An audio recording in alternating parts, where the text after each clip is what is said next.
नमस्कार, 9 की 9 खबर में आपका स्वागत। मैं राहुल ओझा आपके साथ और मैं हूं रुचिका राज आपके साथ। और देखिए, अभी हमारी मौजूदगी सप्तमूर्ति पटना में है। ठीक हमारे पीछे आप सप्तमूर्ति देख रहे हैं। तो सियासी खबरें अगले आधे घंटे आप देखेंगे, लेकिन सबसे पहले आपको बड़ी खबर बताते हैं हजारीबाग से, जहां पर लगातार नक्सलियों के कमर तोड़ने की कोशिश सुरक्षा बल कर रहे हैं। बता दें कि 3 नक्सलियों को यहां पर ढेर किया गया है, यानी लाल आतंक को खत्म करने की जो पूरी कवायद है वो सुरक्षा बल की तरफ से चल रहा है। और लगातार जो इनामी नक्सली हो, कुख्यात नक्सली हो, उनको अब मार गिराया जा रहा है। तो ये बड़ी मुठभेड़ हुई है और बता दें कि इसमें 3 हार्डकोर नक्सली ढेर हुए हैं। सहदेव सुरेन, रघुनाथ हेम्ब्रम और बिरसेन गंजू के ढेर होने की खबर है।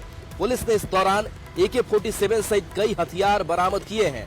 जानकारी के मुताबिक सहदेव सुरेन पर 1 करोड़, रघुनाथ हेम्ब्रम पर 25 लाख और बिरसेन गंजू पर 10 लाख का इनाम था। बता दें कि मुठभेड़ के बाद पूरे इलाके में सर्च ऑपरेशन जारी है। पुलिस और नक्सली के बीच ये मुठभेड़ गोरहोर थाना क्षेत्र के पंतित्री जंगल क्षेत्र में हुई है। हजारीबाग के पुलिस अधीक्षक ने इस पूरी खबर की पुष्टि की है। शशांक हमारे साथ न्यूज 18 संवाददाता फोन लाइन पर। शशांक, के बड़ी सफलता मिली है, मुठभेड़ में 3 हार्डकोर नक्सली ढेर हुए हैं, और क्या अपडेट है? जी, आपको बता दें कि ये जो कार्रवाई बताया जा रहा है कि लगातार चल रहा है हजारीबाग और गिरिडीह जिले के सीमा क्षेत्र में या गोरा थाना क्षेत्र में जो है यह कार्रवाई चल रहा था। पिछले दिन जो पुलिस को सूत्र जो प्राप्त हुए थे, सूत्रों के आधार पर जो जानकारी, उसी के आधार पर यह जो है कार्रवाई की गई। यानी हम कह लें कि पूरे झारखंड भर में अगर इस कार्रवाई की बात करें तो एक बड़ी कार्रवाई मानी जा रही है। जी चलिए, बिल्कुल, तो बड़ी कार्रवाई। पुलिस अधीक्षक ने और क्या कुछ जानकारी दी है इस पूरे ऑपरेशन को लेकर? देखिए, अभी तक जो सर्च अभियान है लगातार अभी जारी है। हालांकि ऑफिशियल रूप से अभी तक इसकी जानकारी बाइट किसी का सामने नहीं आ पाया है, लेकिन जो कार्रवाई लगातार चल रहा है वो अभी तक सर्च अभियान जो है उस जंगल में चलाए जा रहे हैं जिस क्षेत्र में जो है नक्सली को ढेर किया गया है।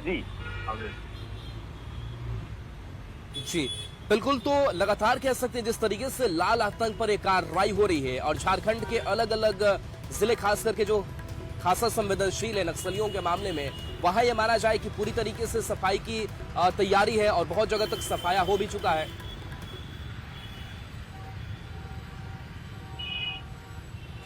ये आदमी जो खासियत बताइए।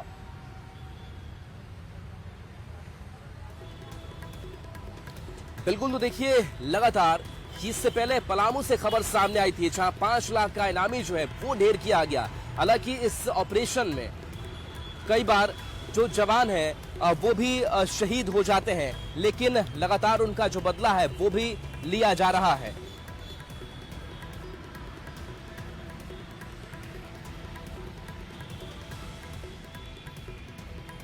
देखिए, बिहार में लगातार सियासी सरगर्मी अब बढ़ रही है। बिहार की जो सियासी तपिश है वो लगातार बढ़ती नजर आ रही है और प्रधानमंत्री नरेंद्र मोदी आज एक बार फिर से बिहार की धरती पर कदम रखने जा रहे हैं, जहां वो पूर्णिया पहुंचेंगे, विशाल जनसभा को संबोधित करेंगे। कई परियोजनाओं की सौगात भी बिहार वासियों को प्रधानमंत्री नरेंद्र मोदी की तरफ से दी जाएगी। तो आज का पूर्णिया दौरा प्रधानमंत्री नरेंद्र मोदी के लिए बेहद ही खास होने वाला है और साथ ही साथ पूर्णिया की जनता के लिए, बिहार की जनता के लिए भी खास होने वाला है, जहां वो कई योजनाओं की सौगात आज पूर्णिया वासियों को देते हुए नजर आएंगे। देखिए, पूर्णिया में भी एयरपोर्ट बन गया है और एयरपोर्ट का उद्घाटन भी प्रधानमंत्री नरेंद्र मोदी के हाथों होना है। इसके साथ ही रेल परियोजनाओं की सौगात भी प्रधानमंत्री नरेंद्र मोदी के जरिए बिहार वासियों को दिया जाएगा। और सिर्फ पूर्णिया ही नहीं, इसके अलावा भागलपुर को भी प्रधानमंत्री नरेंद्र मोदी रेल परियोजनाओं की सौगात देंगे। तो आज का ये दौरा बेहद ही खास है बिहार वासियों के लिए, पूर्णिया वासियों के लिए, क्योंकि जैसे जैसे चुनाव के दिन नजदीक आ रहे हैं वैसे वैसे लगातार जो सियासी तपिश है वो बढ़ती हुई नजर आ रही है। और आज तो प्रधानमंत्री नरेंद्र मोदी बिहार की धरती पर पहुंच रहे हैं। ऐसे में प्रधानमंत्री का ये दौरा बेहद ही अहम और खास होने वाला है।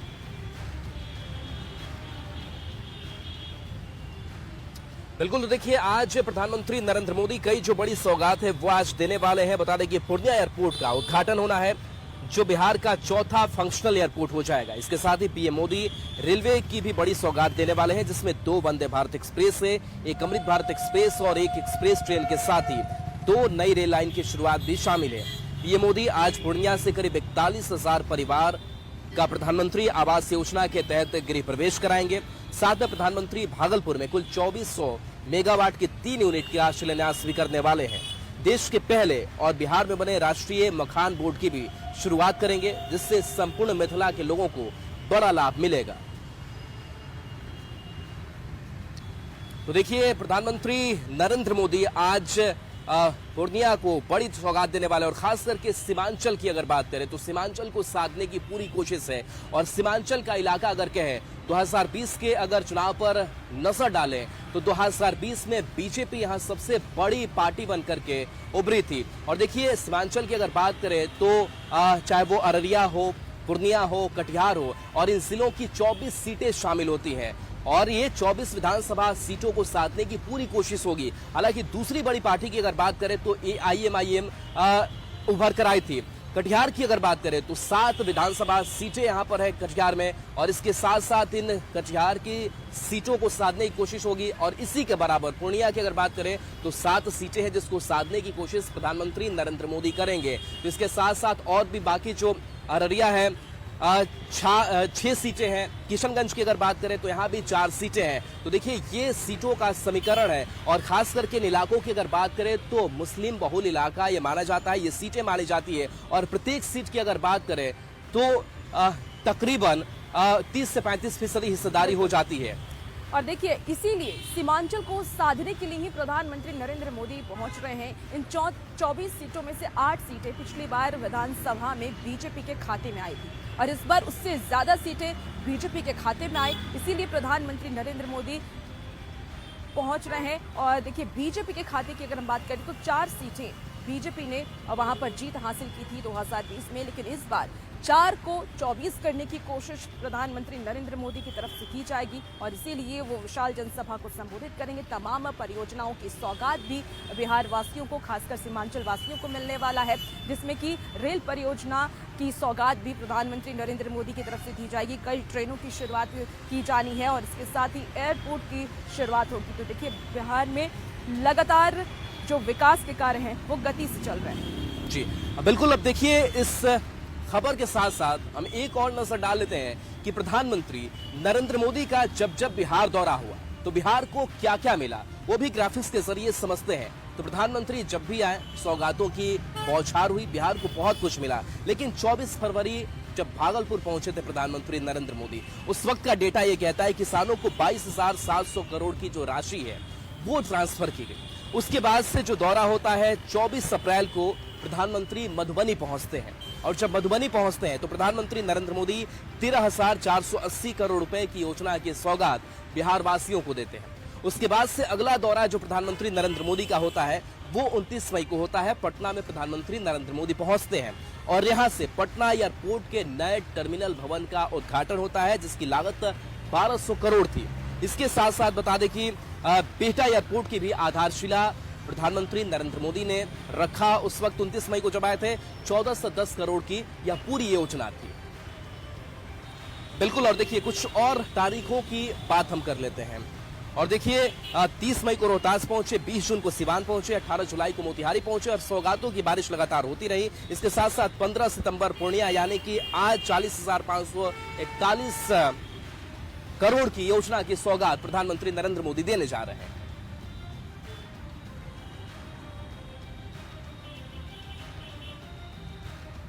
इसी बीच देखिए, बिहार की सियासत और भी गर्माती जा रही है, क्योंकि वोटर अधिकार यात्रा के बाद अब कांग्रेस पार्टी का एक बड़ा और अलग तेवर ही नजर आ रहा है। लगातार SIR के मुद्दे पर कांग्रेस पार्टी समर्थन कर रही थी, पूरी विपक्षी दल एक साथ नजर आ रही थी। लेकिन अब बता दें आपको कि उन्होंने उप मुख्यमंत्री पद की मांग की है। बताया जा रहा है कि कांग्रेस ने सीट शेयरिंग मामले में अब अपनी शर्त रखी है, नई शर्त रखी है। कांग्रेस उप मुख्यमंत्री पद की डिमांड के साथ ही उतरेगी तो सीटों की संख्या को लेकर के थोड़ा ज्यादा लिबरल नजर आएगी। उप मुख्यमंत्री पद के दावे के साथ ही कांग्रेस का 50 से 60 सीटों पर चुनाव लड़ने का लक्ष्य रखा गया है। उप मुख्यमंत्री के पद पर सहमति नहीं बनने पर कांग्रेस 2020 की 70 सीटों से कम पर लड़ने को तैयार नहीं है। तो इस बार कांग्रेस पार्टी पूरी लिबरल इसलिए नजर आ रही है क्योंकि कांग्रेस पार्टी का ये मानना है कि उप मुख्यमंत्री का जो पद है वो हमारे पास होना चाहिए। ज्यादा जानकारी के साथ न्यूज़ 18 संवाददाता संजय इस वक्त सीधे हमारे साथ फोन लाइन पर जुड़ गए हैं। संजय, अब सीट शेयरिंग का मुद्दा लगातार गर्माता जा रहा है, प्रेशर पॉलिटिक्स हो रहा है, पार्टियां सीट की मांग कर रही हैं, लेकिन कांग्रेस पार्टी थोड़ी लिबरल नजर आ रही है क्योंकि उप मुख्यमंत्री पद की डिमांड अब कांग्रेस की तरफ से की जाएगी। क्या कुछ और जानकारी है? देखिए, निश्चित तौर पर जिस तरीके से अभी सीट शेयरिंग का मसला जो है वो हल भी नहीं हुआ है, लेकिन इस बीच महागठबंधन के अंदर खींचतान जो है वो लगातार चल रहा है। एक बड़ी बात ये सामने आई है कि कांग्रेस ने ये तय कर लिया है, जिस तरीके से वोटर अधिकार यात्रा में कांग्रेस ने बिहार में अपनी उपस्थिति दर्ज कराई है, उसके बाद बॉडी लैंग्वेज भी बदला हुआ है और अब कांग्रेस ने ये तय कर लिया है कि अगर डिप्टी सीएम का पद महागठबंधन की तरफ से ऑफर किया जाता है, उस पर सहमति हो जाती है, तो जो सीट नंबर ऑफ सीट्स है उसको लेकर कांग्रेस थोड़ा लिबरल होगी और 50 से 60 सीट इस पर कांग्रेस मान सकती है। और अगर डिप्टी सीएम, जैसा कि आपको पता है, वीआईपी के जो नेता है मुकेश सहनी, वो भी पहले ही अपने को डिप्टी सीएम घोषित कर चुके हैं, तो ऐसे में अगर सीट शेयरिंग का मसला हल नहीं होता है तो फिर जो 2020 का फॉर्मूला था 70 सीटों पर चुनाव लड़ने का, कांग्रेस उससे टस से मस नहीं होगी। लेकिन सबसे बड़ा सवाल यही है कि कांग्रेस भले ही अपनी तरफ से ऑफर तैयार कर ले, ऑफर बना ले, प्रस्ताव भेज दे, लेकिन आरजेडी उस पर कितना सहमति जताती है, ये एक बड़ी बात होगी। तो देखना होगा इस मामले में अब आरजेडी का क्या रुख होता है। लेकिन कांग्रेस ने यह तय कर लिया कि अगर डिप्टी सीएम का पद दिया मुख्यमंत्री की जाता बात की जा रही है कि उप मुख्यमंत्री की जो सीट है उसकी डिमांड कांग्रेस की तरफ से की जा रही है, यानी कि ये समझा जाए कि अब तक मुख्यमंत्री को लेकर के जो संशय बरकरार था, बार बार ये कहा जाता था कि कांग्रेस पार्टी तेजस्वी को मुख्यमंत्री नहीं मान रही, तो अब ये समझा जाए कि तेजस्वी यादव को ही सीएम चॉइस अब कांग्रेस भी मान रही है। जी बिल्कुल, देखिए जो महागठबंधन की राजनीति है वो साफ तौर पर यही दर्शा रही है। इस तरफ जहां आरजेडी के नेता लगातार डिप्टी सीएम के तौर पर तेजस्वी को प्रोजेक्ट कर रहे हैं, कांग्रेस का कोई भी बड़ा नेता इस बात को मानने को तैयार नहीं है कि तेजस्वी यादव ही सीएम होंगे। ऐसे में अब कांग्रेस ने ये विकल्प रखा आरजेडी के सामने। देखना होगा अब आगे राजनीति कौन सा रुख लेती है, कौन सा मोड़ लेती है, लेकिन फिलहाल एक बार फिर से महागठबंधन के अंदर सीट शेयरिंग का मसला जो है वो उलझता हुआ नजर आ रहा है। जी संजय, तेजस्वी जब सार्वजनिक मंचों पर जाते हैं तो कह रहे हैं कि आप हमारे चेहरे पर ही वोट कीजिए, किसी और चेहरा को देखना नहीं चाहते हैं। क्या लग रहा है कि ऐसे में डिप्टी सीएम की भी अगर एडजस्टमेंट करने की कवायद और कांग्रेस की तरफ से हो रही तो करेंगे? मुकेश सहनी अलग अपना राग अलाप रहे हैं। जी बिल्कुल, देखिए प्रेशर पॉलिटिक्स शायद इसको आप कह सकते हैं। जो एलाइज पार्टियां, चाहे वो मुकेश सहनी की वीआईपी हो या कांग्रेस हो, वो लगातार, और अब तक तो सीएम के पद पर भी उनके बीच कोऑर्डिनेशन नहीं हो पाया, कोऑर्डिनेट नहीं कर पाए, एक दूसरे से सहमति नहीं जता पाए। इस बीच एक और रोचक फैक्ट सामने आया है राहुल, जो मैं आपसे शेयर करना चाहता हूँ। 13 सितंबर की ये बात है, औरंगाबाद में जो कांग्रेस के प्रदेश अध्यक्ष आरजेडी के प्रवक्ता मृत्युंजय तिवारी जी भी हमारे साथ जुड़े हैं। मृत्युंजय तिवारी जी, सीएम चेहरे को लेकर के तो आप लोग बार बार सार्वजनिक मंचों से ऐलान कर रहे हैं कि तेजस्वी के अलावे तो कोई चेहरा ही नहीं है, लेकिन कांग्रेस देखिए कह रही है कि डिप्टी सीएम का पद हमें दे दीजिए, उधर मुकेश सहनी कह रहे हैं कि डिप्टी सीएम का पद हमें दे दीजिए। तो आखिर सीटों को लेकर के ये जो प्रेशर बाकी घटक दल बना रहे हैं, आप लोगों के ऊपर इसका क्या असर पड़ रहा है? नहीं, प्रेशर का कहाँ सवाल है, वहाँ भी दो डिप्टी सीएम तो भाजपा की तरफ से है ही। कौन डिप्टी सीएम होगा, 2 होगा, 4 होगा, अभी 2 डिप्टी सीएम बनाएंगे क्या है? कांग्रेस को भी एक, मुकेश सहनी को भी। देखिए क्यों नहीं हो सकते, ये 2 डिप्टी सीएम, ये 4 भी हो सकते हैं। ये तो श्री तेजस्वी यादव जी ने लगातार कहा है कि ये डिप्टी सीएम की बात जहाँ तक है वो सब मिल बैठ करके तय कर लेंगे, सिर्फ नेतृत्व के लोग, 1 होंगे, 2 होंगे, 4 होंगे। तो ये तो हमारे यहाँ डिप्टी सीएम को लेकर के या किसी भी तरह का कोई विवाद नहीं है, कोई सिर फुटबॉल नहीं है। वहाँ तो देखिए ना, आज आदरणीय मांझी जी कल कह रहे थे 100 सीटों पर लड़ेंगे, एलजेपी आज श्री चिराग पासवान जी को मुख्यमंत्री का उम्मीदवार बनाकर पोस्टर लगा रही है। यहाँ ऐसा कुछ नहीं है और आप सूत्रों के हवाले से खबर दे रहे हैं। लेकिन वहाँ आप लोगों में भी तो ऐसा ही हो रहा है। सीपीआईएमएल कह रही कि भैया 40 से 45 सीटें हमें दे दीजिए, 200 पे आप लोग लड़ लीजिए, 43 सीटें तो कम से कम हमारे हाथ आने दीजिए। वही बात तो इधर भी हो रही है। ऐसा है कि हमारे पास जो 2020 में चुनाव महागठबंधन में लड़ा गया था और उसमें एक दल वीआईपी शामिल हुई है, तो मिल बैठ करके सब और चलिए तय हो आपके पास जाएगा। आएंगे आपके पास। देखिए इस बीच बड़ी खबर सामने आ रही कि बिहार में आरजेडी कांग्रेस के बीच जो खटपट है वो शुरू हो गई है। कांग्रेस के सम्मेलन में आरजेडी के नेता नहीं पहुंचे। मृत्युंजय जी आपके पास आएंगे, बड़ी खबर है। राजेश राम ने आमंत्रण भेजा था लेकिन आरजेडी के नेता इस कांग्रेस के सम्मेलन में नहीं पहुंचे। बात क्या है ये जानना जरूरी है। औरंगाबाद के कुटुंबा में सम्मेलन था, आरजेडी नेताओं के नहीं पहुंचने से नाराजगी भी कांग्रेस में देखने को मिल रही। तो देखिए जो उठापटक है वो कांग्रेस और आरजेडी के बीच शुरू हो गई है। और शुरू क्या हो गई ये काफी दिनों से चल भी रहा है, ना सीटों पर समन्वय हो पा रहा है। और मृत्युंजय तिवारी जी इस खबर को सुन भी रहे होंगे। मृत्युंजय तिवारी जी आप ही की प्रतिक्रिया जानना चाहेंगे, आखिर कांग्रेस के सम्मेलन में आप लोगों के नेता क्यों नहीं पहुंचे? जिससे एकजुटता की बात आप लोग करते हैं वो बिखरी हुई क्यों है? हर पार्टी का अपना अपना कार्यक्रम होता है। हम गठबंधन में हैं लेकिन दल अलग अलग हैं। हर पार्टी का अपना कार्यक्रम होता है, कोई जरूरी नहीं कि उसमें सभी महागठबंधन दल शामिल हों। अभी कम्युनिस्ट पार्टी का भी हुआ था सम्मेलन। तो ये तो हमारा जब पूरा गठबंधन का कार्यक्रम होता है तो सब लोग उसमें रहते हैं। अभी वोटर अधिकार यात्रा में आपने देखा सब लोग साथ थे। तो हमारे यहाँ कोई अगर डिप्टी सीएम या लेकिन ये राजेश राम का आमंत्रण था, कांग्रेस का आमंत्रण था, बिहार कांग्रेस नेतृत्व का आमंत्रण था, लेकिन उसको आप लोग ठुकरा रहे हैं। आखिर वो लोग नाराजगी भी तो जता रहे हैं, कह रहे हैं कि अगर वो नहीं आए तो हम इससे हम नाराज हैं। ठुकराने का कहाँ सवाल है? हमारे सहयोगी दल हैं कांग्रेस पार्टी, हम लोग के बीच में हाथ और गले नहीं दिल मिला हुआ है। सब लोगों का उद्देश्य 43 सीटों पर महागठबंधन लड़ेगा और महाविजय करेगा। अच्छा 13 सितंबर की अगर बात करें जहां पर कांग्रेस का प्रोग्राम था, आरजेडी नहीं गई, आरजेडी भी वही प्रोग्राम कर रही है और वहां कांग्रेस नहीं जा रही, तो ये तो खटपट जो है वो साफ तौर से सबके सामने दिख रहा है कि आपका कार्यक्रम है वो नहीं आ रहे हैं, उनका कार्यक्रम है आप नहीं जा रहे हैं। हमने तो ये स्पष्ट रूप से कहा कि दल अलग अलग हैं, गठबंधन में एक साथ चुनाव लड़ते हैं और दल का कार्यक्रम अलग अलग होता है। जब गठबंधन का कार्यक्रम होता है तो सब लोग साथ रहते हैं। अभी आपने देखा वोटर अधिकार यात्रा में श्री तेजस्वी यादव जी, श्री राहुल गांधी जी सब लोग साथ थे। Congress party, VIP, communist party वाले सब लोग साथ थे। मृत्युंजय जी आपको बिल्कुल आपकी बात हमने सुना। मनीष पांडे जी भी हमारे साथ इस वक्त सीधे जुड़ गए हैं, उनसे भी उनकी प्रतिक्रिया ले लेते हैं। मनीष पांडे जी, कांग्रेस और आरजेडी में एक बार फिर से खटपट नजर आ रही है। जहां कांग्रेस का प्रोग्राम होता तो आरजेडी नहीं पहुंचती और आरजेडी का प्रोग्राम होता तो कांग्रेस नहीं पहुंचती है। और सीट शेयरिंग को लेकर के भी विवाद बना हुआ है। क्या आप इस पूरे मामले पर और महागठबंधन के इस पूरे उलटफेर पर कहना चाहेंगे? देखिए, गठबंधन में लड़ना वो एक अलग विषय है, लेकिन महागठबंधन के जितने भी नेता हैं इनको बिहार के विकास की चिंता नहीं है। कौन मुख्यमंत्री बनेगा, कौन उप मुख्यमंत्री बनेगा, इसकी लड़ाई में कौन कितने सीटों पर लड़ेगा, इनकी प्राथमिकता दरअसल यही है। और इसीलिए ये पूरी तरीके से सिर पिटौल कर रहे हैं। तो वह चाहे वोट चोरी का मामला हो, अधिकार का मामला या अन्य जो भी विषय है, या जो मुद्दे इनके हैं वह सारे मुद्दे सिर्फ दिखावा के लिए है।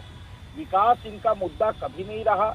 इनका मुद्दा केवल सत्ता की प्राप्ति रही है। अब ये सौदागर बन गए हैं, सत्ता के सौदागर। कोई कहता है कि मैं तभी साथ रहूंगा जब मुझे उप मुख्यमंत्री की कुर्सी मिलेगी। चलो बिल्कुल, तो एक खटपट है वो साफ तौर से दिखाई महागठबंधन के अंदर देखने को मिल रही है। मनीष पांडे जी बहुत बहुत शुक्रिया। मृत्युंजय तिवारी जी आपका भी बहुत बहुत शुक्रिया। लेकिन एक पटना से एक और तस्वीर सामने आई है, सियासत से जुड़ी हुई एक खास तस्वीर हो जाती है। प्रधानमंत्री नरेंद्र मोदी आज बिहार आने वाले हैं, पूर्णिया जाने वाले हैं, लेकिन उससे पहले पटना की सड़कों पर क्या हो रहा है उसे भी समझना जरूरी है। एलजेपी रामविलास की तरफ से एक पोस्टर लगा दिया गया है और इस पोस्टर के जरिए ये कहा गया है कि मुख्यमंत्री जो है वो चिराग पासवान बनने चाहिए। यानी कि आप स्पष्ट रूप से समझ सकते हैं कि इस राजनीतिक सरगर्मी में जो अपनी महत्वाकांक्षा है वो भी देखने को मिल रही है। हालांकि चिराग पासवान की इस पर कोई प्रतिक्रिया सामने नहीं आई है, लेकिन इस पोस्टर के माध्यम से चिराग पासवान को मुख्यमंत्री उम्मीदवार बनाने की मांग की गई है। पोस्टर का जायजा लिया है संवाददाता अमित कुमार ने। प्रधानमंत्री नरेंद्र मोदी आज बिहार आ रहे हैं और पूर्णिया की धरती से बिहार को 40,000 करोड़ से अधिक राशि का जो है वो सौगात देंगे।